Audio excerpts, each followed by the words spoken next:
नहमदुहु व नुसल्ली अला रसूलिहिल करीम अम्मा बाद आऊज़ु बिल्लाहि मिनश शैतानिर रजीम बिस्मिल्लाहिर रहमानिर रहीम।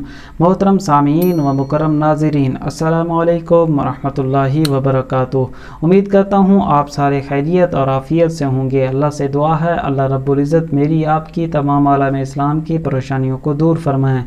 दोस्तों, आज की वीडियो में हम जानेंगे ख्वाब में दवा खाना, गोलियां खाना, कैप्सूल खाना, इसकी क्या ताबीर है, इसकी क्या चंद एक मुतफर्रिक सूरतें हैं और इस तरह के ख्वाब का हमारी हकीकी ज़िंदगी से क्या रब्त है, आइए मालूम करते हैं।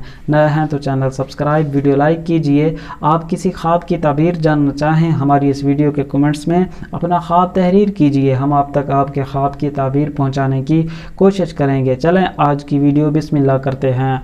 हज़रत इमाम इब्न सीरीन रहमतुल्लाह अलैह इरशाद फरमाते हैं, अगर कोई शख्स ख्वाब में दवाई खाता है, गोलियां खाता है या कैप्सूल खाता है इस नियत से कि उसको जो बीमारी है उससे सेहत याबी मुयस्सर आए और ख्वाब में उसको उससे अफाका होता है, फ़ायदा होता है, तो हज़रत फरमाते हैं ये इस बात पर दलील है कि उसके काम में बेहतरी होगी, उसके लिए आसानी होगी और उसको नफ़ा मिलेगा।